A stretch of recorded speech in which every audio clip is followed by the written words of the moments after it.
Palungguhan iki Ramanu Werkudara wis jumangkah marang Plongkowati, paman Warja wis budal bakal nyekel marang Abimanyu. Antasena Antarja keri gawe, ayo budal bareng karo wong pun berarti pusing.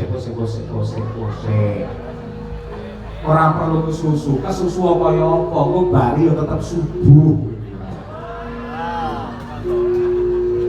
Budal yo budal waton genah sing dituju ki ngendi iki kok dadine piye ngono. Kurung cetha anggarane pira budal ora. Nuwun sewu. Eleke Antasena nuwun sewu ya, Pak. Eleke Antasena wiwit cilik dadi wong iki ora gampang percaya. Lho, mula aku mbiyen SD ditokke karo guruku, mergo saben-saben dikandhani karo guru aku ora ngandel. Kuwi kegawa nganti dina iki. Lah, perkara Kanjeng Rama budal ning Plongkowati, Paman Arjuna budal ning Plongkowati, monggo. Ning yen Antasena beda. Nek beda ki dawuhe Pak Amundarawati, mergo saka wangsite dewa. Ose. Aku tak takon. Apa wong gawe reka daya rekayasa mecah kerukunane para Pandhawa ki ora kurang akal. Nuwun sewu. Wong manca negara ki pamane bakal ngrubuhake negara Ngamarta kanthi cara peperangan. Wis ora bakal bisa menang. Mergo pancen Ngamarta wis digdaya njaba jerone wiwit saka akasa daratan nganti samudra kabeh wis santosa. Bisa uga carane ngrubuhke negara Ngamarta kuwi kanggo srana ya kuwi nuwun sewu nglebokake obat-obatan sing pingko terus diombe karo para nom-noman mbok diombe utawa disuntikake sing dayane bakal rusak marang urat saraf yen nom-nomane padha rusak mentale negara Ngamarta mung kari ngenteni rubuhe nganggo cara ngono kuwi ya iso. Ana meneh sing ngangge cara nabrakake budaya karo agama. Kowe aja bersih desa, kowe aja rasulan, kowe aja genduren, kowe aja ngeneke sajen. Kowe ra dituntunke karo agama. Mongko budaya karo agama iki janjane mlaku bebarengan, jane niate padha supaya manungsa diparingi slamet lahir batin, keslametan donya tekan akhir padha. Ning enek wong sing ora ngerti nabrakake budaya karo agama. Men wong-wong iki ado karo budayane, yen wong iki ado karo budayane, iki kok gampang didu, gampang dibentekake, gampang digawe geger. Mula titenono, angger wong sing ngerti karo budaya, mbuh kuwi budaya reyong, mbuh kuwi budaya wayang, racake wong-wongane mesti do guyub rukun, dijak tarikan yo enteng ikhlas lahir batin. Mongko kuwi 2 taun pisan. Danyang iki tak kandhane aku bar entuk bocoran. Senengane siji wayang, loro riyok. Tur yen dalang-dalange aja nganti ngungkurake danyang. Kuwi loro. 3 nuwun sewu. Iki mau nembe wayang untuk wangsit saka para-para. Nuwun sewu lamun kok apike le wayangan aja 2 taun pisan iki 2 sasi pisan. Berarti sampinge Pak Lurah beda entek lho Mas. Ngambil 2 sasi pisan iki ngarepe Pak Lurah kono tulisane ora kok Lurah Kemiri, ning tulisane Lurah Sida Ludes ngono. Hubungane Abimanyu karo Lurah iki apa? Sik iki bali neh iki bakale. Lah, ana uga sing nganggo cara nuwun sewu, pecah kerukunane para Pandhawa anak-anake reka-reka, rewa-rewa dandan macak Ratu Ndorowati. Mergo Agustusan kali akeh wong macak wayang wong akeh. Dandan Ratu Ndorowati mitnah karo Abimanyu sing nolong Kalimasada, satemah para Pandhawa bakal mateni marang si Abimanyu antarane Pandhawa karo anak-anake keluargane ora rukun. Ngangge cara ngono kuwi ya bisa ngerubuhi negara Ngamarta. Yen ngono kuwi ndak Kresna ki ratu palsu. Yen kuwi Ratu Ndorowati tenan kudune ora nesu ngono yo piyayine sabar. Aku ora nesu kok keberdukan mercon aku iki menantu. Bose. Nyatane meriah kaya mengkono. Yen pancen Ndorowati paring dawuh lamun to sing nyidra Kalimasada ki Abimanyu, dasare Ndorowati apa? Lho, cetha lamun to wangsite dewa. Dewa ngendi? Dewa Kayangan. Kabeh dewa ning Kayangan rene dewa ning komplek. ora tak kon ngomong aja ngomong lho. Anggere ngomong elek ngono. Dewa Kayangan apa Kukulun Bathara Guru Suralaya, apa Kaindran Bathara Indra, apa Argadana Bathara Brahma. Suralaya sapa? Bathara Guru paring dawuh piye marang Wa Kresna. Panjenengane paring dawuh lamun sing nyolong Kalimasada ora ana liya kejaba si Abimanyu. Yen pancen kaya mengkono dina iki Wa Kresna tak aturi jagongan karo Kakang Antarja. Lho, lha kowe bakal menyang endi? Aku nyuwun pamit bakal munggah Kayangan Suralaya. Perlune ketemu karo Bathara Guru. Yen wis ketemu, aku bakal takon karo Bathara Guru apa pancen Bathara Guru paring dawuh ngono tenan lamun to sing nyolong Kalimasada Abimanyu marang Wa Kresna. Yen pancen bener ngono tenan, rasa wong liya aku sing saguh ngajar karo Abimanyu ning kosok barine. Yen aku takon karo Bathara Guru mongko Bathara Guru ora paring dawuh apa-apa, apa kira-kira Wa Kresna wani nampani kangsane Karang Taruna Kemiri. Kowe bakal munggah Kayangan. Munggah Kayangan. Ketemu Bathara Guru. Oleh munggah Kayangan besok kapan? Dina iki uga. Kula tekan ning Kayangan ora bakal ketemu karo Bathara Guru. Sebabe mergo Bathara Guru dina iki nginep ning Tlaga Mebel. Kan opo? Posisi kan opo iki? Suwi ora posisi. Ayo, posisi ya ngono. Nanti macam-macam ambing nika kok ilang tata kramamu. Apa kowe? Mboten napa-napa. Kok ngantem aku to? Kok ngertos? Ayang-ayangmu kok ngarep ketok. Lho, ayo budal to sira. Wis. Men cetha, men gamblang, men atiku ki ora ragu-ragu. Jane panjenenganmu kagungan jejuluk Sri Bathara Kresna. Maknane Kresna ki apa? Mergo sosok ning pamiyatan ning sekolah ki ana pitakon sing kaya ngono kuwi, sing bocah ora iso njawab wong tuwane ya bingung. Kresna ki tegese apa? Kresna. Yo. Kresna. Yo. Kresna, kres kuwi landhep, no kuwi padang. Kres nek landhep apa bangsane silet, gunting, pemes lan sak piturute. Aku ora ngerti mergo iki jarene wong, aja jarene wong. Sing kagungan asma Kresna iki paduka jarene wong karepe piye? Suwan brok kaya wis. Lurus kan, lurus. Paduka kudune kagungan asma Ratu Ndrawati Sri Bathara Kresna, kudune tanggung jawab sak wutuhe. Sak ngertiku malah buku sing tak waca. Kresna ki tegese ireng. Yen ireng-ireng cemani Sutya Indra Kila. Ireng iki wis saka kulit daging getih nganti tekan balung susume. Mongko dadi srana kajayane para Pandhawa. Ora sah kok kandhani aku wis ngerti. Kowe tegese ngayomi karo para Pandhawa. Mesti bae ngayomi para Pandhawa. Sing kok ngayomi Pandhawa tok apa klebu tedak turune? Klebu tedak turune. Abimanyu tedak turun Pandhawa apa dudu? Anak Janaka cetha lamun tedak turun Pandhawa. Yen kowe mitnah karo Abimanyu nyolong Kalimasada kuwi ngayomi apa mateni?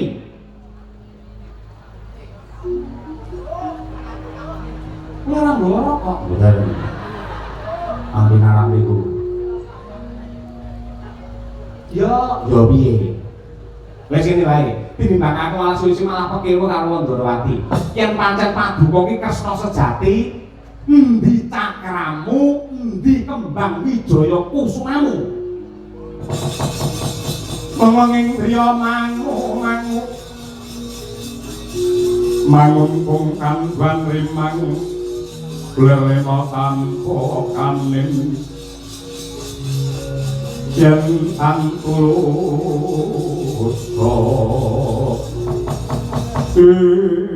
Antasena kalawan Antarja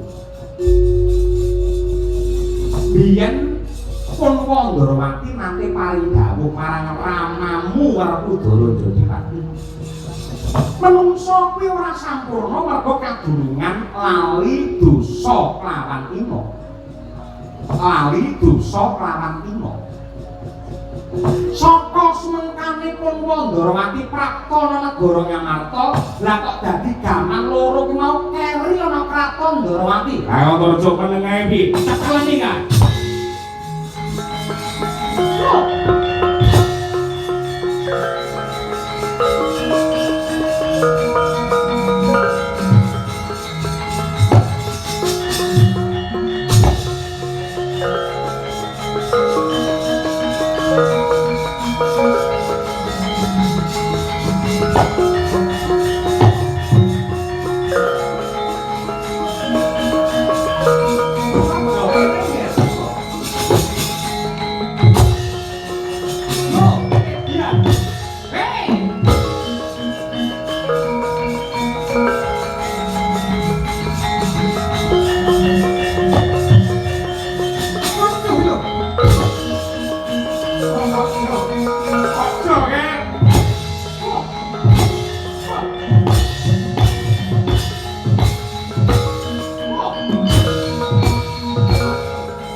Ayahku ketangkep.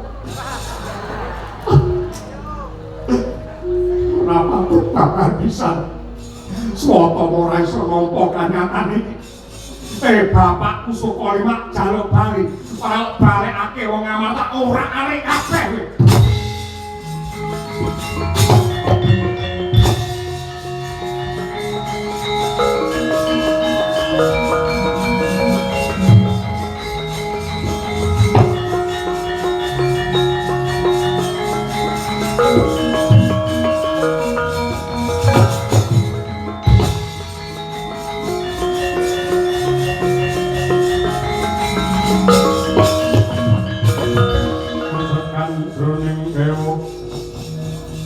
Mandika lan pedhangipun kang ketaman Braja Patih Ngamarta tambak langgeng dasar nyata Bambang Haswa Suta-Utama Haswa wijaran Suta anak utama apik anak siaran sing apik lambemu nyimpang ngiwa utawa nengen bapak kok jaluk balek gawa kondur marang Sukolima. Kowe tak pleni bocoran. Bapakmu enteng-entengi 20 tahun. Yen pancen Trisna karo pakmu kowe baliya ning Sukolima cawisna daharan senengane pakmu apa, unjukan senengane pakmu apa, rokoke apa, kirimen ning tahanan negara Ngamarta. Lambemu. Bapakku iki pendhita Parandira dikleboke pakun jarane karepe piye? Aku wis niteni bolak-balik, ngaku pendhita, ngaku brahmana, ngaku kiai pisan. Yen ambyur ana jagat politik mesti ora kajen kaya pakmu. Bapak kok jaluk ngake bareng karo jebole diadaku. Piye?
bener pangandikane para